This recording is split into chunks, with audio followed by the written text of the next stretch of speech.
how to lose weight in 30 days. We've done how to gain muscle. Now we're doing the reverse psychology, reverse engineering. This one, to be honest, you'll be happy to know, it doesn't necessarily require the gym. You don't have to go. We've got 3 steps again. Bish, bash, bosh. Just like that. Drinking tea will help you as well,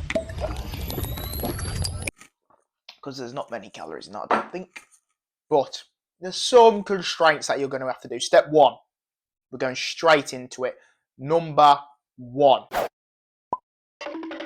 It's do steps. There's steps in the step. All you got to do is just do steps. Whether that's walking, whether that's having a little jog, whether that's running, you can do whatever you want. Obviously, to be fair, the more steps you do, the more weight you will lose. And as long as you don't just eat a bunch of shit and chocolate after to put it back on, that comes with step 2. But all I'm saying is you don't have to do jogging. You can do. I don't mind a little jog now and again. Oh, yes. Come on, the boys. Jesus Christ, I'm going to absolutely slip over a diet. Shit. What a view. The lovely Cannon Chase. Fucking shit. You know, up in the hills, it's very good, but ultimately, depending on how many minutes.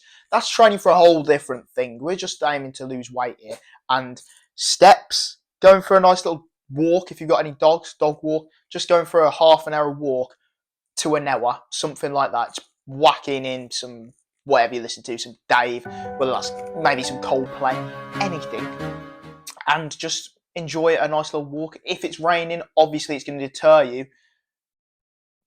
but you just have to build in that thing of, again, routine, saying I'm going to go for a walk every 5 days and do a certain amount of steps. It doesn't have to be a crazy amount, like 10,000. Obviously, the more you do, the more calories you burn. But if it's something like 5,000 just to start, containing the other steps, you will be fine. Containing, enriching, that's what we're all about, guys. A little bit of movement in the body, you know, it's always healthy. And that can just be walking. It can even be biking, anything where you're just burning calories. Step 2. Don't eat too much, greedy piggies. Now we're moving on to step 2, number 2, the 1-2-1-2. It is probably the hardest thing that a lot of people struggle with. It's tracking calories. And I just put this in because it's the easiest way to manage and navigate your weight loss. I use an app, MyFitnessPal. Just track all your calories on there. You can even put in like your height, your weight, how much you want to lose per week. You can start to as little as 0.5 and it adjusts the calories for you. It also adds in the steps that you've done in the day to up your calories so you can eat a little bit more. Now, that, if you stick to your deficit, if it puts you in a calorie deficit, you will, over time, lose weight. Now, listen, like the muscle building one, there ain't going to be anything magical happening over 30 days. If you stick to the calories and you do steps, though, over 30 days, you will have seen a slight weight decrease. It takes months, I'm not going to lie, like at least 3 months to lose a decent amount of weight if you stick to your routine. A lot of the time, people will do it for 1 or 2 weeks, be like, oh, I've lost this, and then they go and binge again.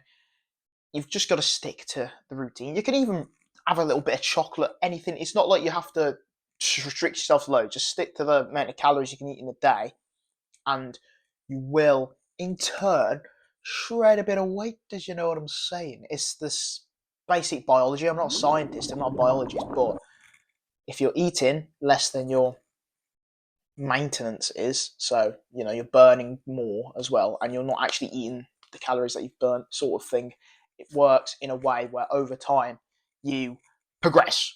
We all love progression, don't we? And yes, now a big factor is, I've sort of touched on it a lot of times, I touched on it in the last video, is alcohol. So if you go on a night out, yeah, on a Saturday or something like that, and you're binge drinking, it can get rough, especially pints. If you're having about 4, 5, 6, 7 pints, and you're eating in a way, if you know what I mean, so you've ate your calories and then you're not tracking these pints, you're going to pile on weight, unfortunately. You can do it one of 2 ways. You can either limit the drinking and just eat more food, which is healthier, unfortunately. Or if you go out on a Saturday night or a Friday night, you're going to unfortunately have to eat a bit less to then almost track those calories. You don't have to listen. You're on a night out. You're gonna be walking around up in the street, dancing in the club, whatever you're doing. Maybe you're thrown up on the side of the road, or you're going back to some girls. Whatever's going on, you can allow yourself a little bit of luxury. You know what I mean? Of a cheat day, as they say. Just almost, you might have to eat a tiny bit less, is what I'm saying. But overall, across the week, one day is not going to ruin the whole progress of the week. It might feel like it when you're hungover the next day, but trust me, it won't. You know what I mean? There is this, when you become in the routine, you think, oh, fuck, I am ruining all the progress. Depends what type of person you are. If you don't drink alcohol, then that is better for you, and it's probably the best mindset, to be honest. That's the route that I seem to be occurring with at the moment. But, as I said, you've just got to stick to a calorie counter. Live by the app. You don't have to, obviously. Depends how you want to live your life. But this is to lose weight, and the best solution I have found is the calorie counter. Without going to the gym as well, guys. Keep this in mind. So all you're doing really is using an app on your phone, doing some steps. Jobs are good at the moment. Now, though, step 3, number 3, we're scoring hat-tricks like Harry Kane, who's in the Bundesliga every time at the moment. We are going with, it's a little bit of a wild card. There's multiple things. I will label it as almost eating high protein foods / calorie deficit, because high protein foods fill you up more. So even if you're not going to the gym, you will be able to maintain your calorie deficit more due to you being more full. So let's say, and as well, it's beneficial because if you eat, say, like whatever amount of protein, right, it doesn't have to be that much, like 60 grams. Whatever. I'm pretty sure if you eat like 50 to 60 or 70 grams of protein a day, you'll just general in life be better and feel better, even without going to the gym. But you'll be more full. You'll have more calories to eat, like, although you might want to swap it for something else, to eat like chocolate and shit if you really want to. And if it's within you can afford it, basically, the calories. Almost like you're buying, can you afford that chocolate bar? Yes, I've got 300 calories. Here we go. And that would be due to like high protein foods. So it's up to you. You can do it both ways, I believe. I think eating high protein foods like this, you got another bad boy. As long as you're tracking your calories, you will see, almost regardless, if you're sticking to it, you will see a lot of progress. There is ways where you can do it without, but I'm just saying it's the easiest way, and probably, after 3 weeks or 4 weeks, you will see weight loss. I would not say just eat McDonald's 7 days a week. You can eat pretty much a lot more of a wide range of foods, and that can include McDonald's if it's in the calories. That can include KFC. That can include a nice little Indian. As long as it's affordable, it's fine. And exactly, the calorie deficit comes from that. So, realistically, just focus on them. To me, this is easier than gaining muscle because you don't have to eat as much. You don't have to go to the gym. All you have to do for about half an hour or even an hour is do a little bit of walking. If you like running, do a little bit of running, football, cycling, all of them good stuff.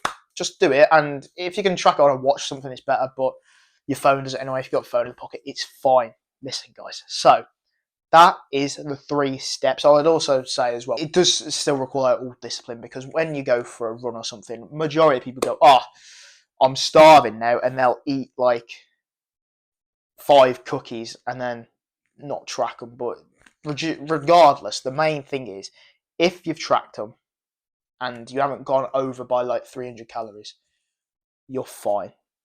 If your app is telling you that you've burnt 500 calories and you've ate 500 more, that's fine. If you have 1 day off, like day off where you go over, yet again, that's fine, because in the culmination, that's only like 4 days off in a month. And for the other 28 days or the other 26 days, you've been solid and you've been disciplined and you've stayed true to yourself. It's really the belief. So then just take a progress pick. Just take a little picky, and you will see some weight loss. Some. Only some. As I said, you're probably looking around 3 months for this to get something of a minor weight loss. Now I'm talking like, what sort of build? Like chubby to average, if you will, if there is an average in life. I'm talking just like, losing a bit of weight. Obviously, if you're obese and you eat a lot, it can take like 12 months. But following these steps along the way, if you include the gym as well, even better, but it doesn't need to. Stick to them. They will work. There's obviously everyone's body's different. I would like to say that. We're all inclusive here. So, yes, hope you guys enjoyed. Please leave a like, subscribe, and I'll see you in the next video. Oh, Christ! Oh, well, you didn't see it. I've just spilt tea all over me. Fucking hell.